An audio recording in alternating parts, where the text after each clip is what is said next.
Movie में खुद एक फिल्म को शूट किया गया है जिसमें एक ग्रुप हैलोवीन की रात एक होटल में जाती है। इस होटल का नाम वैसे तो एबरडॉन था, पर ये अपने शो के लिए बदलकर इसका नाम हेन हाउस रख देती है। शो की जब ओपनिंग थी, सुबह जब शो को सबको दिखाया जाना था, उससे पिछली रात हेन हाउस में 15 लोग मारे जाते हैं, जिनमें शो का ग्रुप और ऐसे ही कई सारे लोग शामिल थे। और इसकी वजह ये बताई गई कि इनकी सेट पर गैस लीक हो गई थी। असल वजह अभी तक किसी को नहीं पता, बस हमें यहाँ छोटी सी यूट्यूब वीडियो भी दिखाई गई जो उस वक्त किसी तरह शूट हो गई थी। हेन हाउस के बाहर बहुत सारे लोग खड़े थे जो अंदर जाना चाहते थे। फिर हमें एक लड़की और जोकर दिखाया गया जो ऊपर की तरफ भाग रही थी, वो काफी डरे हुए थे। साथ ही कैमरा में रिकॉर्ड के जरिए ये भी बताया जा रहा था कि यहाँ के बेसमेंट में ज्यादा गड़बड़ है। इस हादसे के कुछ साल बाद में एक लड़की डियान और उसका ग्रुप दिखाई गई जो इस मसले को सुलझाने की उस रात क्या हुआ था इस पर एक डॉक्यूमेंट्री फिल्म बना रहे होते। यहाँ कुछ लोगों की इंटरव्यू भी दिए जाते हैं। एक फोटोग्राफर का इंटरव्यू दिखाया गया, जिसमें वो बता रहा था कि मैंने खुद हेन हाउस में जाकर तस्वीरें बनाई है जहाँ फर्श पर लोगों का खून पड़ा था, जैसे पता नहीं उन्हें कितनी देर डरते से मारा गया। वो बताता है कि बेसमेंट में जाने का जो रास्ता था, मैंने उसकी तस्वीरें भी बनाई। कहा जाता है कि ज्यादा बुरी चीजें वहाँ हुई। वो जगह इतनी डरावनी लग रही थी कि मैं हिम्मत नहीं हुई कि मैं नीचे जाऊँ चेक करने, और आज तक इस तरह की अजीब जगह मैंने नहीं दी। अब अचानक ही हेन हाउस ग्रुप की एक मेंबर जिसका नाम सारा होता है, वो डियान के पास आती है इंटरव्यू देने। उसका कहना था कि उस रात मैं किसी तरह बचकर भाग गई थी और तब से आज तक छुप कर रह रही हूँ। अब मजीद जब डियान उसे सवाल करती है तो सारा उसे हेन हाउस की पूरी वीडियो देती है, यानी कि शुरू से आखिर तक आखिर हुआ क्या था। वीडियो जब चली तो हम हेन हाउस की इस शो के पूरे ग्रुप को देखते हैं, जिन सबका आपस का ताल्लुक काफी अच्छा था। अब यहाँ ये लोग वजह बताते हैं कि होटल का नाम हमने एबरडॉन से बदलकर हेन हाउस इसलिए रखा ताकि ज्यादा से ज्यादा लोग इस तरफ खींचे चले आए। इस ग्रुप का जो हेड था उसका नाम एलेक्स था, जिससे बिना कोई सवाल किए हर कोई उसकी बात मानता था। और जो सारा है वो एलेक्स की दोस्त होती है जो हर जगह उसका साथ देती है। इसके अलावा एलेक्स का सबसे करीबी दोस्त भी था जो इस बिजनेस में उसका पार्टनर भी था। एक मैकेनिक भी आया हुआ था जिसे कैमरा वगैरह इंस्टॉल करने सेटअप करने के लिए लाया गया था। और जैसे होटल के अंदर आई, इन्हें अंदाजा हो गया कि ये जगह काफी पुरानी है, पिछले काफी वक्त से ये होटल बंद पड़ा है और होटल को हॉन्टेड इन्हें भूतिया होटल बनाकर यहाँ लोगों को एंजॉय करवाने के लिए आते हैं। यानी कि उन्होंने होटल का सेटअप भी ऐसा करना था कि ये पूरा भूतिया लगता। साथ ही यहाँ का माहौल भी इनके लिए एकदम परफेक्ट था क्योंकि इन्हें हेन हाउस बनाने में ज्यादा मेहनत नहीं करनी पड़ेगी। इस बात से एलेक्स काफी खुश था। उसका कहना था कि ये जगह 100 से भी ज्यादा परफेक्ट है। यहाँ बाकी को लग रहा था कि ये होटल अजीब है, डरावना सा है, तो उसका कहना था कि ऐसा कुछ नहीं है। जब भी लोग एडिट में गए और फोन पर एक दूसरे से बात कर रही थी तो इन्हें अपने पीछे से अजीब भूतिया आवाजें आने लगी। सिर्फ यही नहीं, जब ये सारी एलेक्स के पास वापस आई तो कैमरा में काली परछाई रिकॉर्ड हो जाती है जिसने काले रंग की हुडी अपने सर पे ले रखी थी। और अब ये लोग होटल की सबसे डरावनी जगह पर जाते हैं जहाँ पर बहुत सारा जिन भूतों को भगाने वाला और काले जादू का सामान पड़ा था, जैसे एक रिचुअल जादू का निशान स्टार था जो जादू में काफी मशहूर है।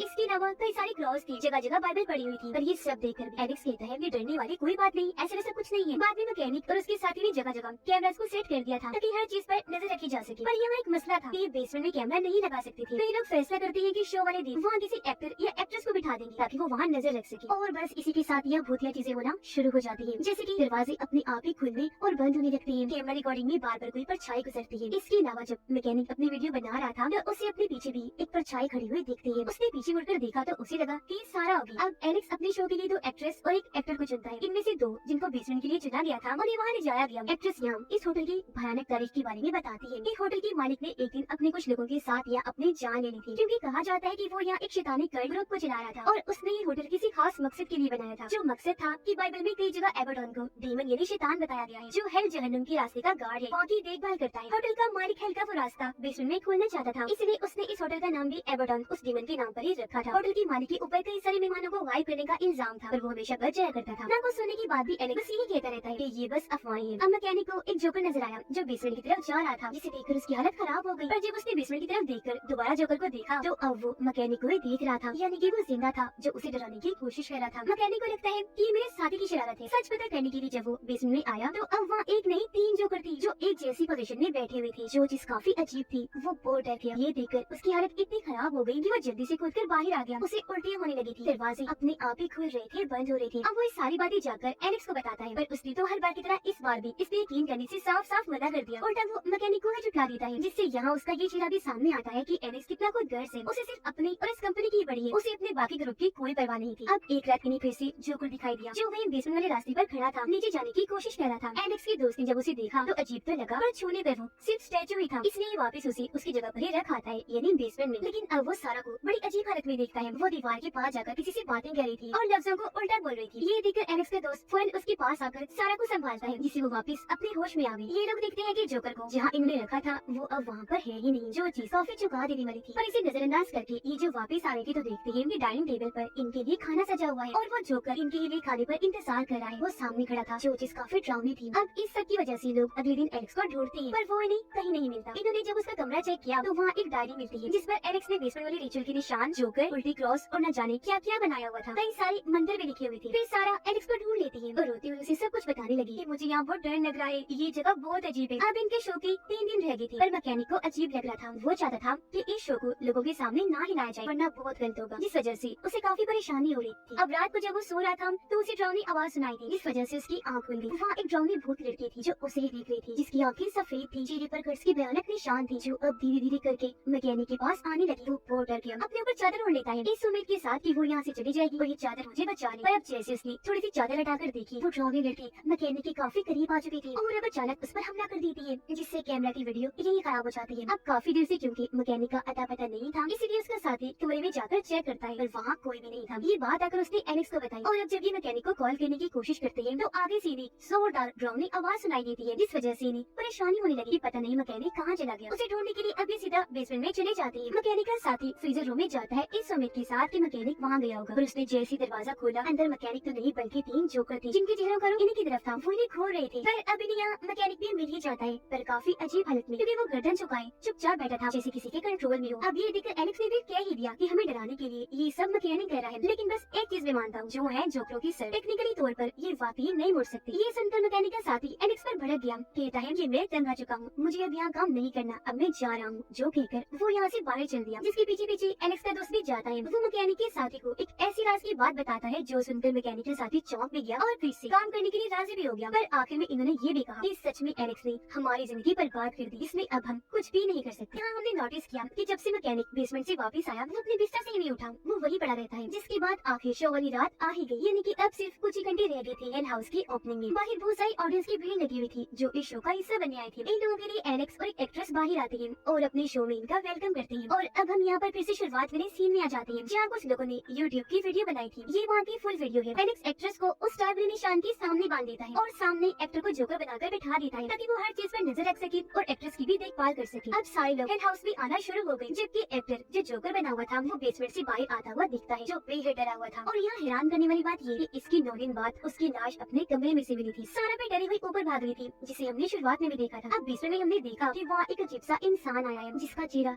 स्कल खोपड़ी जैसा था, और इसी से डरकर जोकर एक्टर ऊपर भाग गया। अब अचानक वो जगह जहाँ एक्ट्रेस को जमीन पर बांधा हुआ था, उसके नीचे काफी बड़ा गड्ढा बन गया, जिसके अंदर एक्ट्रेस की जीवे चली जाती है। यानी कि ये बात सच थी। होटल के मालिक ने यहाँ हल्का पोर्टल रास्ता बनाया हुआ था, जो यही वाला था। अब हालात खराब होते ही एलेक्स का दोस्त यहाँ आए लोगों की मदद करने लगा यहाँ से बाहर निकलने में। पर अब जब उसकी खुद की बारी आई तो सारे दरवाजे उसके लिए बंद हो गई थी। यहाँ उसे मैकेनिक का साथी भी मिला, जिसे वो बेसमेंट में जाने का कहता है ताकि वो एक्ट्रेस की मदद कर सके। पर अब जब ये वहाँ गया तो मैकेनिक का साथी भी हल्के रास्ते में भेज दिया जाता है। और अब हम यहाँ बहुत ही डरा देने वाला सीन देखते हैं। अचानक सभी भूत आत्माएं अपने यहाँ पे जिंदा हो जाती है, ताकि वो अपने साथ और आत्माओं को ले जा सके। हर जगह आत्माएं फिरती हुई साफ दिखाई दे रही थी। अब जब सारा और एलेक्स का दोस्त ऊपर एटिक में गई तो ये वहाँ अजीब हालत में एलेक्स को देखते हैं, जो खुद को फांसी पर लटका रहा था। उसका दोस्त एलेक्स को ऐसा करने से मना भी कर रही थी, पर तभी यहाँ और भी कई सारी काले गुट वाली आत्माएं आ गई, जिनके साथ उनका लीडर भी था। वो इन लोगों को ऐसा करने से मना करके उनका कैमरा ही तोड़ देता है। और तब तक एलेक्स ने खुद को फांसी से लटका ही लिया था। अब आगे क्या हुआ, एंडिंग पूरी दिखाई बगैर ही वीडियो बंद हो गई और प्रेजेंट टाइम मौजूदा वक्त में हम सारा देखते हैं, जहाँ पर सारा का कहना था कि बस यही हुआ था। जिसके बाद में मेन दरवाजे से निकलकर होटल से सही सलामत बाहर आ गई और बस तभी से आज तक में छुपी हुई थी। इंटरव्यू का वक्फा लेती है, ये कहकर कि बाकी का इंटरव्यू में बाद में दूं, जो तुम नए कमरे में आकर ले सकती हो। कमरे का नाम है टोसी। फिर सारा कुछ वक्त के बाद डियान और उसके साथियों को मैसेज करती है। वो इन्हें काफी कहती है कि आप लोगों को भी हेल हाउस में जरूर जाकर देखना चाहिए कि आखिर वहाँ पर है क्या। असल में वो इन्हें वहाँ जाने के लिए कैसे भी करके बनाना चाहती थी, पर बिना सोचे समझे डियान और उसका कैमरामैन राजी हो गई कि ये वहाँ जाकर देखकर आएंगे। फिर एवर्टन होटल यानी हेल हाउस में जाने से पहले डियान उसी होटल में जाती है जहाँ पर सारा रुकी थी और जहाँ उसने बाकी का इंटरव्यू लेना था। ये वहाँ जाकर कमरा टोसी के बारे में पूछती है, जिस पर मैनेजर का कहना था कि टोसी नाम का कोई भी कमरा हमारे होटल में नहीं है। पर जब उसने सारा के बारे में पूछा तो तब भी उसने यही कहा कि इस नाम की भी कोई लड़की हमारे होटल में नहीं रुकी। अब डियान का दोस्त जब बाकी वीडियोस को एडिट करता है तो उसे अंदाजा हो गया कि डियान ने होटल एवर्टन में जाकर कितनी बड़ी गलती कर दी है। असल में जब एलेक्स ने फांसी पर लटक कर अपनी जान ली थी, उसके बाद सारा तो होटल से निकले ही नहीं, बल्कि वो तो वहीं गिरकर बेहोश हो गई थी। फिर जब उसे होश आया तो वो कैमरा लेकर आगे बढ़ी, जहाँ उसे बॉलीवुड वाली परछाई दिखी, जिसके साथ ही वहाँ मैकेनिक भी सामने आ गया, जो काफी अजीब बर्ताव कर रहा था। पर यहाँ सारा बिना सोचे समझे उसकी गले से लग गई, इस सोच के साथ कि चलो कोई तो यहाँ है उसके अलावा। पर इस चीज से मैकेनिक को गुस्सा आ गया। वो सारा को दूर हटाकर कैमरा से उस पर हमला कर देता है, काफी मार मार कर उसे बेहद जख्मी कर चुका था, जो वहीं गिरकर बेहोश खामोश हो गई। अचानक वहाँ एक खतरनाक डेमन आया जिसकी भयानक आवाज भी हम सुन पाते हैं और अब वो सारा को खींचकर अपने साथ ले जाता है। ठीक इसी वक्त मैकेनिक ने भी अपना गला काटकर अपनी जान ले ली, यानी कि इस मौके पर पूरा का पूरा ग्रुप ही मारा गया था। तो अब यहाँ सवाल ये उठता है कि जो सारा डीएन के पास आई थी वो कौन थी? तो उसका सिंपल सा जवाब था कि वो इस भूतिया होटल की तरफ से भेजी गई आत्मा थी, ताकि वो बाहर जाकर और लोगों को होटल के अंदर जाने का कहें और होटल को ऐसी ज्यादा से ज्यादा आत्माएं मिलती रही, जिससे यहाँ ये बात भी क्लियर हो गई कि हेल हाउस में इतने सारे लोगों को बुलाने का मकसद भी यही था कि उन सब की आत्माओं को जमा करके होटल को दी जाए। अब जब डीएन एबर्टन होटल के अंदर आई तो उसे जमीन पर खून पड़ा हुआ दिखता है, जिसे नजरअंदाज करके जब वो आगे बढ़ी तो एलेक्स का भूत इन पर नजर रखे हुए है, जिसे ये लोग नहीं देख पाते। अब जब डीएन आगे बढ़ रही थी तो उसके पास एडिटर साथी की कॉल आई, जो उसे कहने वाला था कि वापस आ जाओ और अंदर ना जाओ, पर डीएन ने बदकिस्मती से वो कॉल नहीं उठाई। डीएन और कैमरामैन जब ऊपर गए तो इन्हें यहाँ पर कमरा 2 से मिल जाता है, जिसे खोलने पर अंदर सारा बैठी हुई थी और अब उसने जैसे मुड़कर देखा उसका चेहरा काफी खराब था, जिसके साथ अचानक तो बॉलीवुड वाले लोग इनकी तरफ बढ़ने लगे और अब वो डीएन और कैमरामैन को भी गायब करके अपने साथ ले जाते हैं। उनके जाते ही कैमरा एक जगह पर रुक गया, एकदम खामोशी शांति से छा गई, क्योंकि अब होटल उन सबकी आत्माओं को ले चुका था जो सालों से उसका काम चलता आ रहा है, लोगों की आत्माओं को खाने का। इस फिल्म की कहानी यहीं पर खत्म हो जाती है।